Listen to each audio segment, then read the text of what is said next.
Hello दोस्तों, जय हिंद। आप सबका स्टडी के अनऑफिशियल में स्वागत है। पिछले वीडियो में हम लोग एंशियंट हिस्ट्री में पार्ट 1 पढ़ लिए थे, जो कि सिंधु सभ्यता के लगभग टॉपिक को हम लोग पढ़ लिए थे।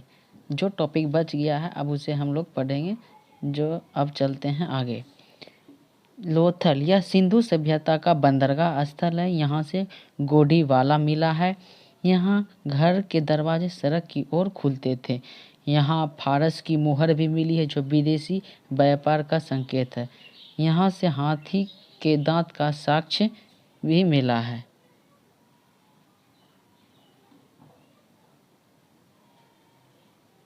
यहाँ से युगल समाधान मिला है, जो सती प्रथा का प्रतीक है। अब रंगपुर, यह गुजरात में स्थित है। रंगपुर से धान की भूसी मिली है। सिंधु सभ्यता के सबसे बड़ा स्थल है धौलावीरा, जो कि गुजरात और पाकिस्तान में है। भारत में सबसे बड़ा स्थल राखीगढ़ी हरियाणा में है। यह भारत में सबसे बड़ा एवं पहला है। सिंधु सभ्यता का सबसे बड़ा शहर मोहनजोदड़ो है। सिंधु सभ्यता का सबसे बड़ा शहर है मोहनजोदड़ो। सिंधु सभ्यता की विशेषताएं। सिंधु सभ्यता एक नगरीय सभ्यता थी, यानी कि सरही सभ्यता। यहाँ की सड़कें एक दूसरे को समकोण पर काटती थी तथा ये पूर्व पश्चिम दिशा में थी, जिससे हवा द्वारा सड़क स्वतः साफ हो जाती थी। नालियाँ ढकी हुई थी। अर्थव्यवस्था का मुख्य आधार कृषि था। इनका व्यापार विदेशों तक होता था। इनका समाज मातृसत्तात्मक था। इनकी लिपि भाव एवं चित्रात्मक थी, जिसे पढ़ा नहीं जा सका।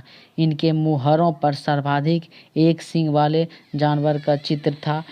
इनके मुहरों पर गाय का चित्र नहीं मिला है। यहाँ माप तौल के लिए न्यूनतम बाट 16 केजी का था। सिंधु सभ्यता के लोग युद्ध या तलवार से परिचित नहीं थे। ये लोग युद्ध, तलवार और लोहा से भी परिचित नहीं थे। पिछले वीडियो में हमने लोहा का वर्णन कर चुके हैं। सिंधु सभ्यता के विनाश का कारण, सबसे बड़ा कारण बाढ़ को माना जाता है। अब देखिए सिंधु सभ्यता में, देखिए क्या यहाँ पे कहा गया है, क्या नालियाँ ढकी हुई थी, जिससे हवा द्वारा सड़क स्वतः साफ हो जाता था। अर्थव्यवस्था का मुख्य आधार कृषि था। व्यापार इसका विदेश तक होता था। समाज कैसा था इसका? मातृसत्तात्मक था। लिपि कैसी थी? भाव एवं चित्रात्मक थी, जिसे कि पढ़ा नहीं जा सका, चित्र के माध्यम से समझा जाता था। मुहर पर सर्वाधिक एक सींग वाला जानवर का चित्र मिला है। विनाश का सबसे बड़ा कारण किसको माना गया है? बाढ़ को माना गया है। सिंधु सभ्यता का विनाश का सबसे बड़ा कारण किसे माना गया? बाढ़ को। सैंधव सिंधु सभ्यता या सैंधव सभ्यता के पतन की व्याख्या और व्याख्याकार। कुछ इतिहासकारों का मानना अलग अलग, सभी कुछ इतिहासकारों का अपना अपना मत है। जैसे कि देखिए, भयंकर बाढ़ की परिकल्पना किसने दी? तो इतिहासकार रेइक्स, जॉन मार्शल, मैके, एस.आर. राव।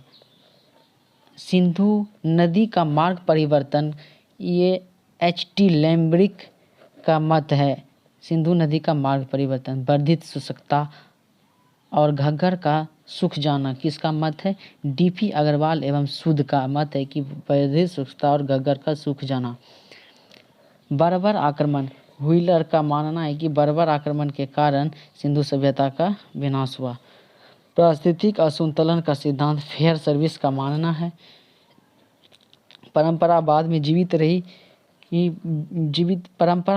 जीवित रही पैसोल एवं मलिक का मानना है। जलवायु परिवर्तन का सिद्धांत अमलानंद घोष एवं ऑरेल स्टाइन दिया। प्राकृतिक आपदा, KUR कनेडी। भूतात्विक परिवर्तन, MR साहनी। प्रशासनिक शिथिलता, जॉन मार्शल ने। और आर्यों का आक्रमण, गॉर्डन चाइल्ड एवं व्हीलर ने दिया है। सभी इतिहासकारों का अपना अपना मत है कि सिंधु सभ्यता का विनाश कैसे हुआ, लेकिन सर्वाधिक विनाश का कारण बाढ़ को ही माना जाता है। और क्वेश्चन में भी पूछता है कि सर्वाधिक विनाश का कारण बाढ़ को माना गया है। सिंधु सभ्यता का सर्वाधिक विनाश बाढ़ को है। अब आगे मेसोपोटामिया की सभ्यता 10,000 ईसा पूर्व। मेसोपोटामिया की सभ्यता 10,000 ईसा पूर्व। मेसोपोटामिया का अर्थ होता है मेसो का अर्थ होता है बीच। मेसो का अर्थ होता है बीच और पोटामिया का अर्थ होता है नदी। इसका अर्थात है ये दोनों नदियों के बीच का क्षेत्र, अर्थात दोनों नदियों के बीच का क्षेत्र। इसका विकास इराक में टिग्रिस एवं यूफ्रेटस नदियों के मध्य हुआ। टिग्रिस एवं यूफ्रेटस नदी, जैसे कि दजला और फरात को ही टिग्रिस और यूफ्रेटस कहा गया। मेसोपोटामिया, यहाँ की मिट्टी अधिक उपजाऊ थी। मेसोपोटामिया की मिट्टी अधिक उपजाऊ थी। यह सभ्यता ग्रामीण थी। इसका अर्थव्यवस्था का मुख्य आधार कृषि था। इस समय के मंदिरों को जिगुरद कहा जाता था। क्या कहा जाता था? मंदिर को जिगुरद। मेसोपोटामिया की सभ्यता को 4 भाग में विभाजित था। पहला सुमेरियन की सभ्यता, दूसरा बेबीलोन की सभ्यता, तीसरा असीरिया की सभ्यता, चौथा कैलिड्रिया की सभ्यता, जिसमें सबसे महत्वपूर्ण बेबीलोन की सभ्यता थी। बेबीलोन की सभ्यता क्या थी? सबसे महत्वपूर्ण। यहाँ कि झूलता हुआ बगीचा कहाँ स्थित है? बेबीलोन में स्थित है। झूलता हुआ, क्वेश्चन हमेशा पूछता है कि झूलता हुआ बगीचा कहाँ स्थित है? बेबीलोन में। झूलता हुआ बगीचा कहाँ स्थित है? हाँ, बेबीलोन में। सिकंदर ने इस सभ्यता का क्या किया? विनाश कर दिया था। किसने? सिकंदर ने इस सभ्यता का विनाश कर दिया और इसके स्थान पर ग्रीक सभ्यता को थोप दिया। विश्व की सबसे पहली सभ्यता मेसोपोटामिया की सभ्यता थी, जबकि विश्व की पहली नगरीय सभ्यता सिंधु सभ्यता थी। विश्व की पहली नगरीय सभ्यता किसे माना गया है? सिंधु सभ्यता को माना गया है। ग्रामीण सभ्यता पूछे तो मेसोपोटामिया की सभ्यता हो जाएगी।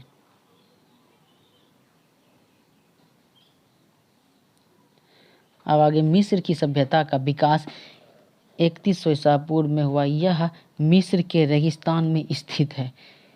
इसे नील नदी की देन कहते हैं। इस सभ्यता का विकास फिरौन के नेतृत्व में किया गया था। इस सभ्यता में पिरामिड, सूर्य कैलेंडर तथा मम्मी का विकास हुआ था। अर्थात इस सभ्यता को रसायन शास्त्र का सुदृढ़ माना गया है। गीजा का यंत्र की सुदृढ़, अर्थात यह सभ्यता रसायन शास्त्र का सुदृढ़ था। गीजा का पिरामिड सबसे प्रसिद्ध है। यहाँ का गीजा का पिरामिड क्या है? सबसे प्रसिद्ध है। रोम की सभ्यता 600 ईसा पूर्व, यह इटली में विकसित हुई थी। कहाँ? रोम की सभ्यता 600 ईसा पूर्व में इटली में विकसित थे। इन्होंने पूरे भूमध्य सागर पर अधिकार कर लिया था। प्राचीन सभ्यता भूमध्य सागर पर अधिकार कर लिया था। प्राचीन सभ्यता में यह सबसे विकसित सभ्यता थी। आज भी इस सभ्यता के अवशेष सुरक्षित बचे हुए हैं, जो पर्यटन का आकर्षक केंद्र है। इस सभ्यता के 2 सबसे बड़ा राजा जूलियस सीजर एवं ऑगस्टस थे। कौन थे? जूलियस सीजर एवं ऑगस्टस। नोट: जूलियस सीजर की हत्या धोखे से उसके मंत्रिमंडल के द्वारा कर दी गई। जूलियस सीजर की हत्या धोखे से मंत्रिमंडल के द्वारा कर दी। जूलियस सीजर नामक नाटक विलियम शेक्सपियर ने लिखा है। जूलियस सीजर नाटक किसने लिखा है? विलियम शेक्सपियर ने। अब फारस की सभ्यता 500 ईसा पूर्व, यह वर्तमान ईरान में थी। इस सभ्यता का विकास तेजी से हुआ था। इन्होंने पूरे अरब प्रायद्वीप पर अधिकार कर लिया था। इनकी भाषा फारसी थी तथा पारसी धर्म को मानते थे। सिकंदर ने इस धर्म का अंत कर दिया। फारस की सभ्यता का अंत किसने कर दिया? सिकंदर ने कर दिया। अब स्पार्टा अपने बहादुर सैनिकों के लिए विख्यात है। यह ग्रीस के पास एक छोटा सा क्षेत्र था। क्या? ग्रीस के पास छोटा सा क्षेत्र था। स्पार्टा के मात्र 300 सैनिकों ने लियोनाइडस के नेतृत्व में ग्रीस के 20,000 सैनिकों को मात दे दी। मात्र 300 सैनिक ने ग्रीस के 20,000 सैनिकों को मात दे दी। ग्रीस की विशाल सेना का नेतृत्व जर्कसीज कर रहा था। जर्कसीज ने धोखे से स्पार्टा को हराया। पीली नदी की सभ्यता, यह चीन में 5000 ईसा पूर्व विकसित थी। हांगहो नदी के तट पर इसका विस्तार था। यह सभ्यता अपने उपजाऊ भूमि के लिए प्रसिद्ध थी। पीली नदी की सभ्यता अपने उपजाऊ भूमि के लिए प्रसिद्ध थी। अब ऐतिहासिक काल के विषय में जान लेते हैं।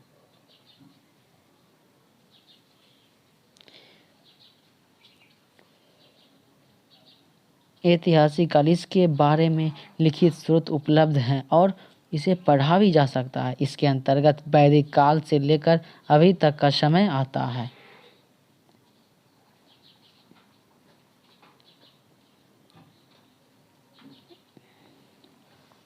देखिए, ऐतिहासिक काल को भी 3 भाग में विभाजित किया गया है: पुरातात्विक, विदेशी यात्रा और साहित्य। पुरातात्विक को भी 2 भाग में विभक्त किया गया है: सिक्का एवं अभिलेख, और साहित्य को धार्मिक और गैर धार्मिक में। फिर धार्मिक को भी विभाजित किया गया है और धार्मिक को भी 2 भाग में विभाजित किया गया है: ब्राह्मण और गैर ब्राह्मण। ब्राह्मण को विभाजित किया गया है वेद, ऋग्वेद, वेदांग, पुराण, उपनिषद, महाकाव्य। गैर ब्राह्मण जैसे कि जैन और बौद्ध। सबसे पहले अब हम चलते हैं पुरातात्विक में सिक्का के विषय में जानते हैं, जिसे कि कॉइन्स भी कहते हैं। सिक्के का अध्ययन न्यूमेटिक्स कहलाता है। टेराकोटा का सिक्का मिट्टी का बना था। यह सिंधु सभ्यता में बना था। मौर्य काल के समय आहत या पंचमार्क सिक्के का प्रयोग हुआ। मौर्य काल के समय किसका? आहत एवं पंचमार्क सिक्के का प्रयोग हुआ। ये सब क्वेश्चन इंपॉर्टेंट है और ये सब एग्जाम में आ चुका है। आहत सिक्के की लिखावट नहीं होती थी। आहत सिक्कों की लिखावट नहीं थी, केवल चित्र बने होते थे। यह पहला धातु का सिक्का था। पर्ण चांदी के सिक्के थे जो मौर्य काल में प्रचलित थे। मौर्य काल में किसका सिक्का प्रचलित था? चांदी का, जिसे कि पर्ण कहा जाता था। सीसा का सिक्का सातवाहन काल में प्रचलित थे। पहली बार सोने का सिक्का यूनानी शासकों द्वारा प्रचलित किया गया। पहली बार किसके द्वारा सोने का सिक्का प्रचलित किया गया? यूनानी शासकों द्वारा। शुद्ध सोने का सिक्का कुषाण शासकों द्वारा प्रचलित किया गया। सर्वाधिक मात्रा में तथा सबसे अधिक अशुद्ध सोने का सिक्का गुप्त काल में प्रयोग हुआ। इस समय स्कंदगुप्त शासक थे। चांदी का सिक्का गुप्त काल में चंद्रगुप्त द्वितीय विक्रमादित्य के समय प्रचलित हुआ। मयूर शैली का सिक्का गुप्त काल में समुद्रगुप्त के समय प्रयोग में लाया गया। इस सिक्के का प्रचलन गुप्त काल में सर्वाधिक था। कौड़ी का भी प्रयोग गुप्त काल में ही हुआ। चमड़े का सिक्का हुमायूं के शासन काल में शिहाबुद्दीन ने प्रारंभ किया। देखिए, रुपये का प्रयोग शेरशाह सूरी ने किया और दाम का भी प्रारंभ शेरशाह सूरी ने ही किया था। सोने की असरफी का प्रारंभ भी शेरशाह सूरी ने ही किया था। शेरशाह सूरी ने रुपये का प्रचलन करवाया, दाम का प्रारंभ करवाया और सोने की असरफी का प्रारंभ करवाया। रुपया मध्यम वर्ग के लिए था। दाम का जो शेरशाह सूरी ने चालू किया था वह तांबा का सिक्का था और यह गरीब के लिए था। अमीर के लिए सोने का असरफी था।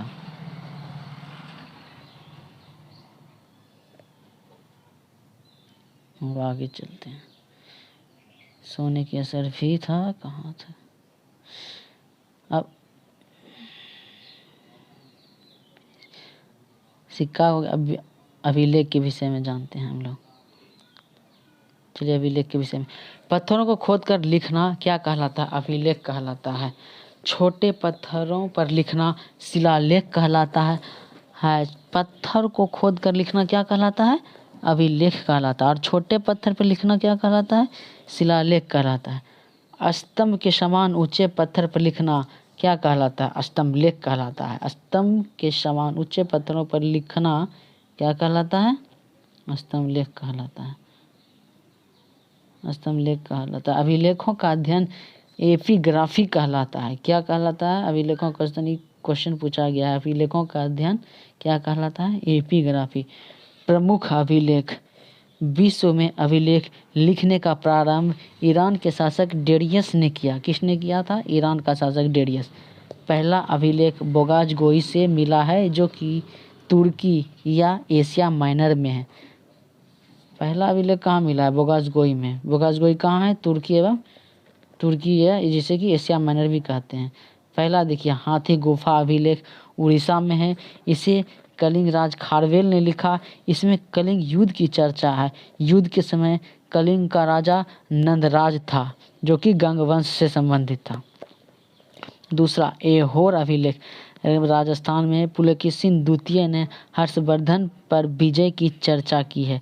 ऐहोर अभिलेख में राजस्थान का ऐहोर अभिलेख में पुलकेशिन द्वितीय ने हर्षवर्धन पर विजय की चर्चा की है। जूनागढ़ अभिलेख यह गुजरात में है, उसमें रुद्रदामन ने सुदर्शन झील की चर्चा की है। उस झील को चंद्रगुप्त मौर्य ने बनवाया था। किसने बनवाया था? चंद्रगुप्त मौर्य ने बनवाया था। देखिए प्रयाग अभिलेख यह इलाहाबाद में, इसमें समुद्रगुप्त ने अपने विजय अभियान की चर्चा की है। प्रयाग अभिलेख में समुद्रगुप्त ने क्या किया है? विजय अभियान की चर्चा की है।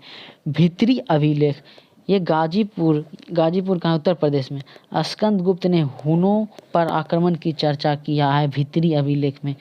बिहार में जो अभिलेख है बिहार शरीफ में, स्कंदगुप्त ने अश्वमेध यज्ञ की चर्चा की है।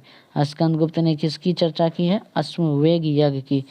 देवपारा अभिलेख यह बांग्लादेश में है, सेन वंश के शासक विजय सेन का है। देवपारा अभिलेख किसका है? सेन वंश के शासक विजय सेन का। ग्वालियर अभिलेख मध्य प्रदेश में है, मध्य प्रदेश में प्रतिहार शासक भोज का है। किसका है? ग्वालियर अभिलेख मध्य प्रदेश में प्रतिहार शासक भोज का है। मंदसौर अभिलेख यह भी मध्य प्रदेश में है, मालवा के शासक यशोवर्मन का है। मालवा के शासक। स्तंभ लेख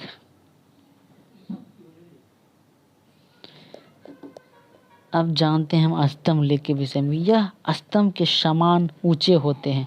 देखिए महरौली स्तंभ लेख यह दिल्ली में है, चंद्रगुप्त द्वितीय जिसे कि विक्रमादित्य भी कहा जाता है। चंद्रगुप्त द्वितीय का है यह क्या? महरौली स्तंभ लेख चंद्रगुप्त द्वितीय का है। इस पर आज तक जंग नहीं लगा है। कौन सा अभिलेख पर आज तक जंग नहीं लगा है? तो महरौली अभिलेख पर, अर्थात यह अपनी रासायनिक गुण के लिए प्रसिद्ध है। मथुरा स्तंभ लेख उत्तर प्रदेश में है, चंद्रगुप्त द्वितीय विक्रमादित्य का है। इसमें सहिष्णुता की चर्चा है। एरन स्तंभ लेख यह मध्य प्रदेश में है, एरन स्तंभ लेख भानुगुप्त का है। इसमें सती प्रथा की चर्चा है। किसकी चर्चा है? सती प्रथा की। इसमें सती प्रथा की चर्चा है।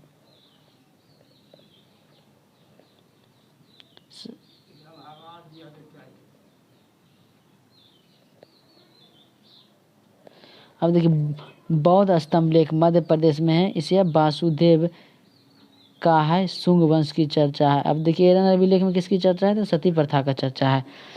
हेलियोडोरस या गरुड़ध्वज स्तंभ लेख यह भी मध्य प्रदेश में, इसमें भागभ्रद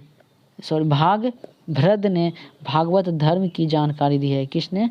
भागभ्रद ने भागवत धर्म की जानकारी दी।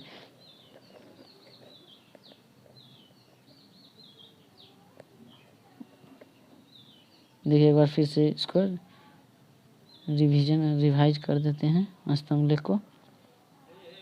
देखिए यह स्तंभ लेख ऊंचे समान होते हैं, स्तंभ लेख समान ऊंचे होते हैं। महरौली स्तंभ लेख दिल्ली में है, चंद्रगुप्त द्वितीय विक्रमादित्य का है। आज तक इसमें जंग नहीं लगा है, अर्थात यह अपने रासायनिक गुण के लिए प्रसिद्ध है। मथुरा स्तंभ लेख उत्तर प्रदेश में है, यह भी चंद्रगुप्त द्वितीय का है। यह सहिष्णुता की चर्चा है। इसमें क्या है? सहिष्णुता की चर्चा है। एरन स्तंभ लेख मध्य प्रदेश में है, भानुगुप्त का है, जिसमें कि सती प्रथा की चर्चा है। बौद्ध स्तंभ लेख मध्य प्रदेश में है, वासुदेव का है, शुंग वंश की चर्चा है। हेलियोडोरस या गरुड़ध्वज स्तंभ लेख यह भी मध्य प्रदेश में है। इसमें भागभरद ने किसकी चर्चा की है? भागवत धर्म की जानकारी दी है। आज के लिए इतना ही। अब नेक्स्ट वीडियो में आगे की टॉपिक को समझेंगे। वीडियो पसंद आए तो लाइक शेयर सब्सक्राइब करें और कमेंट में अपना फीडबैक दें। जय हिंद।